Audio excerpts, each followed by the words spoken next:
Good morning sa inyo mga kapatid. So eto na nga, ang bagong bayani. Si Kiko Barsaga. Aba, lumitaw rin ho yung kanyang pagiging tuta ng China. Akala ko, lahat ay para sa bayan. Pero yung kanyang thought, etong kanyang sinabi rito lahat daw po, lahat, no, with no exemption, sabi nga sa logic, every future president in our country will eventually have to take a pro-China stance. So, lahat daw po ng mga magiging presidente dito sa ating bansa ay yayakap o mapipilitan, no, na yakapin ang pagiging maka-China. It is not a matter of ideology, but rather due to our economic dependence on a neighboring superpower. Yon. So ibig sabihin dito, inaasahan po ni Kiko Barsaga na yung mga susunod na presidente ng Pilipinas ay mga inutil. Okay? Mga walang utak, mga bobo. Yun ang kanyang inaasahan. Imagine, naisip niya pa yung economic dependence, 'di ba? Sa neighboring superpower. Bakit? Lahat ba ng nasa Southeast Asia, lahat ba ng ASEAN countries ay ass-kissers ng China? Di ba? Na lahat na lang ba ng ino-offer ng China, ginagrab nila? Alam naman natin na walang ino-offer na mabuti ang China na walang kapalit. Lahat yan ay bahagi ng isang taktika kapalit ang kanilang interes. Kung paano ang Amerika kumikilos sa ganong paraan, ganon din ang China. Di ba? Wala pong superpower na nagpapalugi. At ang China naman, so far, self-proclaimed superpower. Wala pa namang napapatunayan yan eh. Lumaki lang sila, lumakas yung kanilang puwersa, pero yung equipment, wala pang napapatunayan. Yung ang ginamit dun sa Cambodia, yung parang katulad nung naimbento dating bongbong missile, yung ganon, sumabog mismo nung ginagamit nila eh. Sa kanila mismo sumabog eh. Paano pag-actual na gera, di ba? Hindi ko akalain na ako talaga, I never expected na tuta rin to ng China. Pro-China rin ito. Again, para maisip niya, yung imagine na he was talking about future president of our country. Tapos biglang ang nasa utak pa rin niya, economic dependence on a neighboring. Alam niyo, ang dapat nga pong nangyayari sa atin, ang gobyerno, di ba? Dapat yung mga future leader, future president, ini-encourage na dapat sila ay manguna na magtayo ng mga factories dito, bilang GOCC. Dapat ang gobyerno nagnenegosyo din. Namumuhunan nga ang ibang bansa sa pamamagitan ng sovereign wealth fund nila eh. Tayo, meron na rin tayong sovereign wealth fund. Diba? Dapat ganun din. Gamitin din ang pondong yan, encourage sila na sumugal kayo, mag-invest ka ang gobyerno ng sa mga factories na magpuproduce sa mga pangailangan natin at taasan ang taripa ng produktong imported. Kasi global tayo di ba? So, borderless economy. Pero hindi nangangahulugan na hindi natin po proteksyonan yung ating sariling produkto. Alangan naman na yung imported from China kahit na madaling masira compare dito sa local production natin na medyo magkaiba yung presyo nila, papabayaan lang natin na talunin nito, mura na, madaling masira. 'Di ba? So dapat yung taasan ng taripa nun. Hindi natin gagawin ng pagtaas ng taripa sa ibang produkto na hindi natin pinoproduce. 'Di ba? Dapat ganun. Hanggang magawa ng parami ng parami. Pangkilikin ng mga Pilipino. And after all, sino ba namang Pilipino mag-i-import pa? Ang mahal ng importation cost. Sino ba naman ang bibili pa ng made in China na mas mataas ang presyo, madali pang masira? 'Di ba? Dapat ganun. Hindi. Bobo rin to. Ayan, no? Sabi ng iba doon, mga nag-comment, simple lang naman kasi, diplomatic relations lang. welcome them in our country, but in return, remind them the limit of territories and its natural resources. And if they need it also, we can share, but they help us in other means of economics. I totally agree. Diba? Hindi po kasi lahat nakukuha natin sa diplomatic relation. Kailangan kung tayo po'y mayroong diplomatic relationship with other countries, primarily siguraduhin natin panalo ang interest ng bayan. Di ba? Sabi niya, welcome natin sila sa ating bansa. In return, remind them the limit of territories and its natural resources. Hindi na nga natin sila kailangang i-remind them. We don't need to remind them because there's UNCLOS and China is also signatory. Di ba? Ang pagkakaiba po, ito hindi masagot dyan ng isang troll. Tinatanong ko, ano ba kasi ang pagkakaiba ng claim ng China at ng claim ng Pilipinas? Tayo ang claim natin ay EEZ, hindi territory. Ang EEZ or Exclusive Economic Zone ay meron tayong sovereign rights dun sa lugar na yan para mapakinabangan natin yung mga resources doon. Pwede nating dapat nating protektahan ang atin na nasa loob ng EEZ. Pwede lang nating itaboy yung mga intruders. Pwede nating ipagdamot. Pwede rin naman nating i-share. It's up to us. Pero hindi po natin ito pwedeng pag-aarestuhin yung mga yan. Hindi natin pwedeng ipatupad sa EEZ ang batas natin. Sapagkat yung batas natin, hanggang doon lang po yan sa 12 nautical miles or territorial waters natin mula roon sa baseline. Ganun po yun. Sa China naman, ang claim nila iba. Hindi po nakabase sa UNCLOS. Nakabase po sa kanilang hinagap na yung nasa loob ng 10-dash line ay teritoryo nila. So, ibig sabihin, we will be deprived of our EEZ. Wala na tayong EEZ. Wala na tayong karapatan na makapangisda. Ngayon pa nga lang, pinagbabawalan na tayo eh. 'Di ba, na makapangisda doon. And besides, sabi ko nga, lahat ng nandyan sa ilalim ng dagat, may karapatan tayo. Diyan sa nasa dagat, may karapatan tayong pakinabangan. Yung mga oil deposits, yung mga natural gas deposits diyan, 'di ba? Wala na tayong karapatan doon. Oh. Tapos paano tayo hihingi na tulungan yung ating ekonomiya in other means? Paano yun? Aasa tayo sa dole-out nila, mga ayuda, di ba? Alokohan yan. Eto pa, Helen Marquez. Matulungin ng China. Alam niyo ba na may libreng hospital sa Binondo at mga Chinese ang may-ari? Kaya nakakahiya lang na laitin natin sila. Tama lang na kaibiganin sila Congressman Kiko Barsaga supporters. Unang-una, I totally disagree din dito. Bakit? Magkaiba po ang Chinese people at saka yung Chinese government. Ang ino-oppose po natin dito, hindi po yung Chinese people. Ang ino-oppose natin dito, yung government policy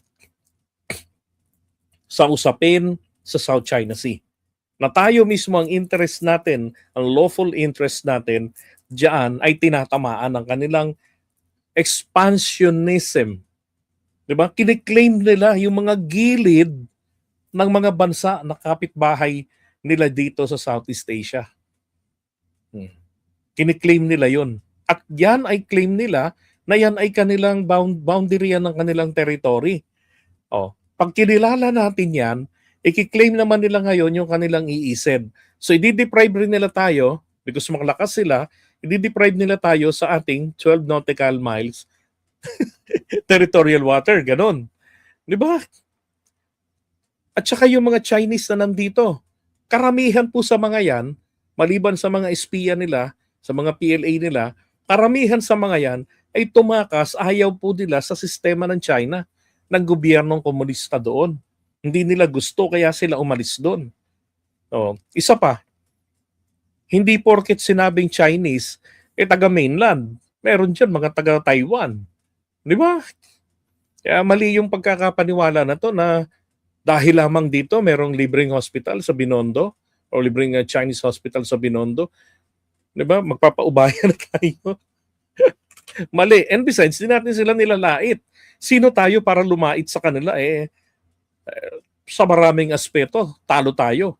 Sa ganda ng lugar, sa yaman ng bansa, sa puwersang militar, talo tayo.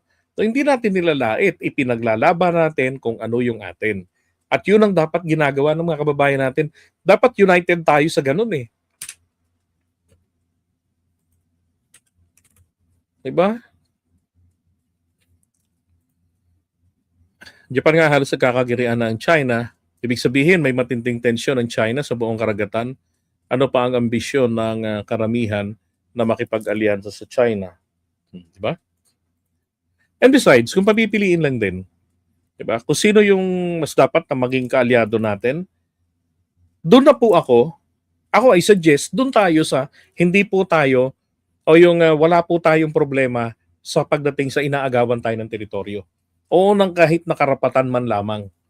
Di ba? Ang Amerika, kahit kailan, wala naman tayong problema dyan na inaagaw yung ating karapatan, yung ating teritoryo. Wala. Oh. Di ba? Walang ganun. Yan China. Tayo inaagawan. Di ba? Tapos yayakapin pa natin sila. At kapalit ng pagyakap na yon ay ang pagtanggap ng kanilang interes. At yan po yung dahilan kung bakit po tinalikuran ko si dating Pangulong Duterte na alam naman ng marami rito, ako po ay avid supporter and defender niya mula nung nagsimula akong mag-vlog since 2019. Diba? Kahit na kamura-mura na talaga yung mga pinagsasabi niya, lalo yung pagmumura niya sa Diyos, yung paglalait niya, kami lang din ang umimbento na ang nilalait niya doon ay mga Katoliko. Pero ang tinutukoy niya doon is about the creation. Yun ang minura ng Diyos, minura niya doon ni Digong. Tapos nilait niya rin yung proseso ng Diyos kung papaano i-offer ang kaligtasan sa mga tao. Blasphemous yung ginawa niya. Ganon kami kahangal noon. Ganon ako kahangal sa pagdepensa sa kanya. Pero hindi ko pinagtatanggol ng... akala ko Catholic lang pero hindi talaga eh. Diba? At kung gusto nyo malaman yung content ko dyan, meron akong uling content niya na mapapanood nyo dyan sa YouTube natin. Now, ang hindi ko nagustuhan na noon, dati sinakausap ko yung mga kaibigan kong mga vloggers, mga DDS, natanong ako, paano natin sila ipagtatanggol dito, ganito, lalo na yung mga agreement na pinasok niya. Kasi hindi na mabenta dahil hindi na siya presidente, hindi na mabenta yung narrative namin. Well, that's the technique. Ganon talaga ang Tatay Digong maglaro sa mga kalaban niya. Pero ang bida rito, ang panalo rito, ang interest ng Pilipinas. Hindi na ho kasi ubra yun because he is no longer a president. So useless na yon. Diba? Ang hindi ko nagustuhan doon ay yung pagsang-ayon niya, that was April, nakapost pa yun sa ni Attorney Trixie na yung collaboration ng Partido Komunista ng China at ng PDP laban. At sinabi ron ng taga-China na gusto naming suportahan nyo ang laban namin dyan sa South China Sea. And Duterte agreed. Full support pa daw. Full support, ibig sabihin, he is consistent sa pambababoy niya nung presidente pa siya sa lumabas na arbitral ruling na ang sabi niya, these documents deserve trash can. Di ba? Itinapon niya symbolically. Ganun niya binaboy ang West Philippine Sea. Sabi ko, hindi ko na to dapat ipagpatuloy. Nakakakonsensya na para sa mga kababayan natin. At bilang isang aktivista by heart, hindi tama na patuloy kong suportahan ang taong ito na naghuhudas na, lantara na. And pagkatapos pa nga nun, sabi niya pa ito, deleted video ito ng SMNI. Pero ang TV5 na-capture yung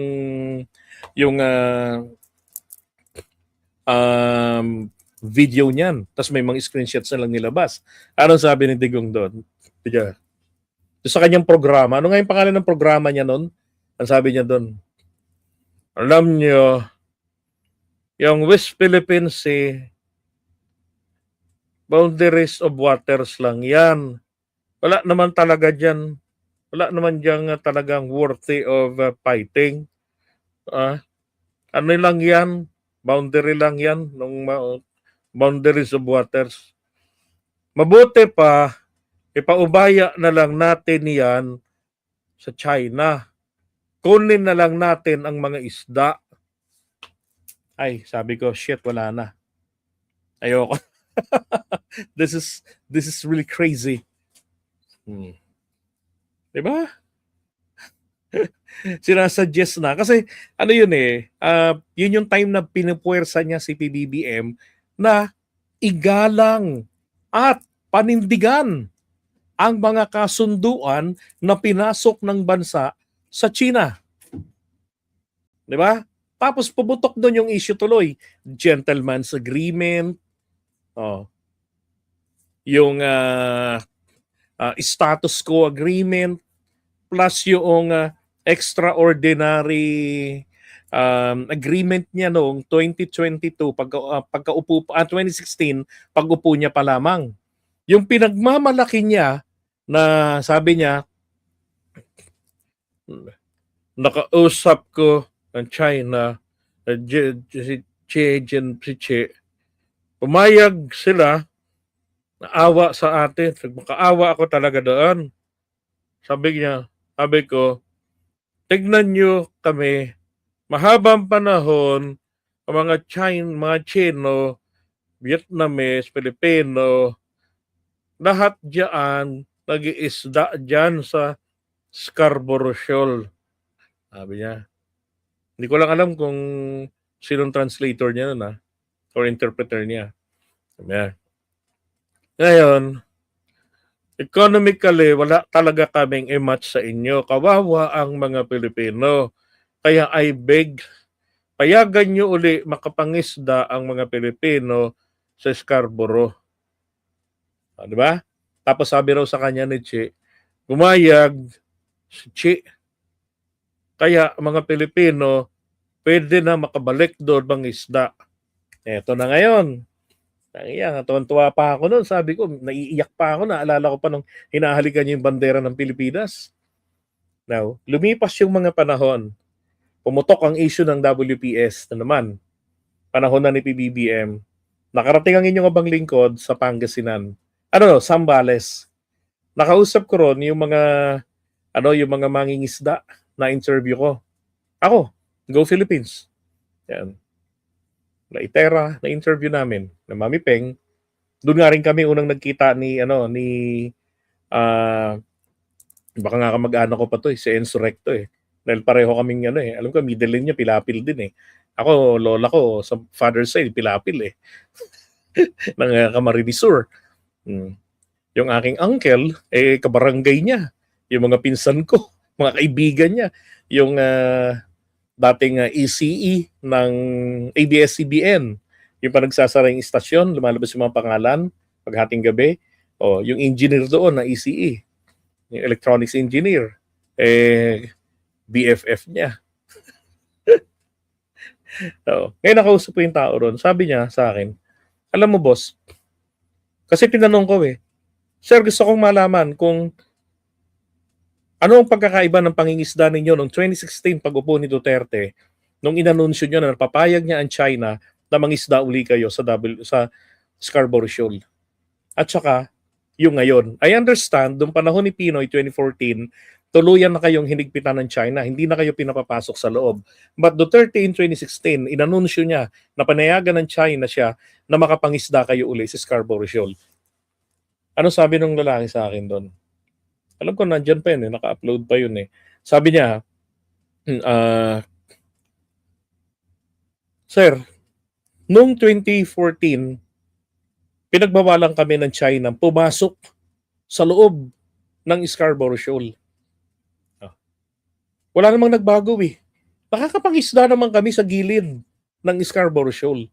Bawal nga lang kaming pumasok sa loob ng bahura. Paano yung sinabi ni Dugong? Wala naman nagbago. Hindi pa rin kami pinapapasok ng China doon sa loob ng bahura. Nakakapasok sila kapag walang bantay. Wala yung Chinese Coast Guard doon. Doon sila nakakapasok. Pag naabutan sila sa loob daw, pinagtatabuyan sila ng Chinese Coast Guard o ng Chinese militia vessels pagka nadatnan sila. O minsan nadatnan nila, may nandoon na hindi na sila pinapapasok. Ganon din ang situation noong 2014. Walang pinag-iba. E di wala pala ako talagang kwenta yung pinagbalaki ni Tatay Diggs doon. Wala namang pinag-iba eh. Galing na yan sa magsasaka. Yung mga taga-Sambales, pwede nyo puntahan yan. Verify nyo sa mga mangingisda. Pero pinagmalaki yun. Diba? Ito ngayon ang nakakatawa. Balikan natin yung mga agreement niya.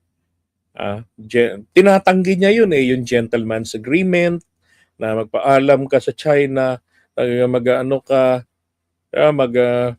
mag-deliver ka, mag-rore, papaalam. Kapag ano naman yung Philippine Navy, 'di ba? Hindi na magpatrolya pero hindi pumayag ang Philippine Navy. Nagkasundo sila at least once a month magpapatrolya sila. So, ibig sabihin 29 days puro Chinese Coast Guard at Navy nagpapatrolya rito sa ating karagatan sa West Philippine Sea. 'Di ba? Parang pinamigay na natin. Kawawa yung mga mangingisdang Pilipino, hindi po na i-ere, sabi nila sa akin. Hindi kami nababalita, sir. Tsaka kapag nabalita kami, nababash kami. Pag naibabalita, grabe yung bashing. Naalala ko nga nung kako, content pa namin, sabi namin, ba't hindi kayo umiba ng trabaho? Mangingisda. Sabihan namin na mag-iba kayo ng hanap buhay. Parang may job opportunity dito sa Pilipinas no. Parang ganun kalakas maski nung panahon niya. Ayun, eto nga hamon ko sa mga DDS ito. Puntahan nyo doon, total yaman nyo eh.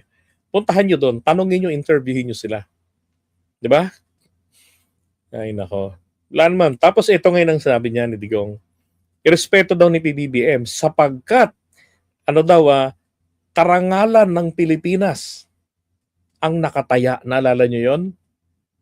That was 2023. Ngayon, eto na.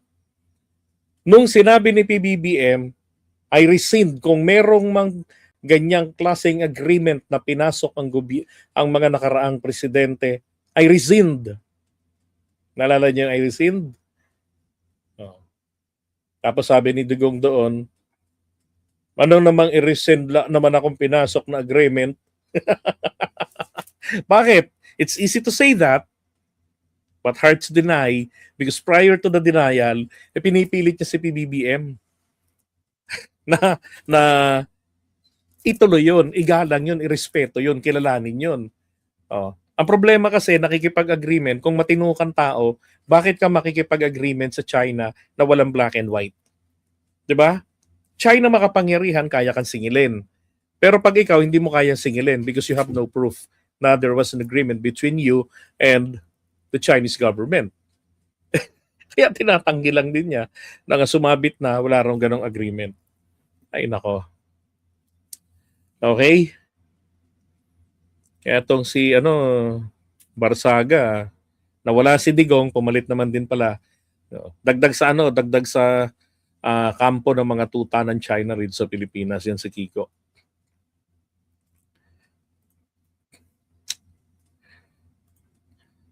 Idol na idol ko yan dati si Diggs pero ngayon sukan-suka na. Me too. Nung ma-realize ko na, nako.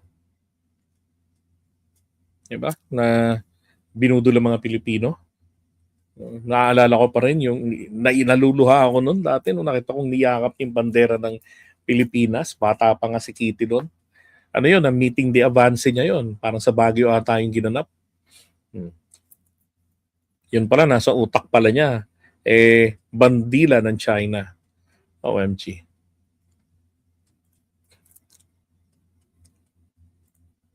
And thank you nga pala, Maribel. Maraming salamat din sa pamasko. Yan. Marunong pa kayo sa Supreme Court. You too. You too. Marunong pa talaga kami sa Supreme Court. Inggit kayo, no? Pikit.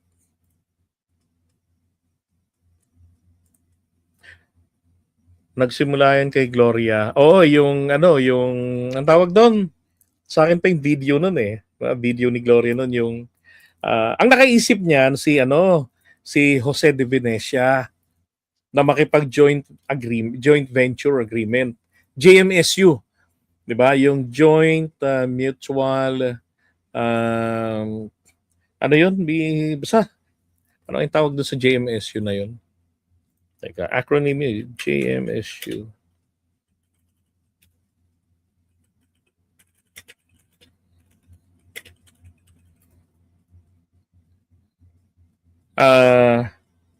Okay. It's a tripartite agreement for joint marine seismic undertaking. Yan. By and among China National Offshore Oil Corporation, yung Sinook, and then Vietnam Oil and Gas Corporation, Petro Vietnam, and Philippine National Oil Company, PNOC. Wala namang kwenta tong PNOC natin. Yan. Na na-declare ng Korte Suprema na sa pamamagitan ng 12-1 vote noong February 20, 2024. Pero yan naman po ay nagsimula noong panahon pa ng 2005, panahon ni Gloria Arroyo. Yung JMSU na yan. Ay ganon? Grabe. Yaman. Diba? Okay, so buyers po muna ha, at maraming salamat sa inyo muli sa mga DDS friends natin. Hey man, shoutout sa inyong lahat. Sorry ha, hindi ko gustong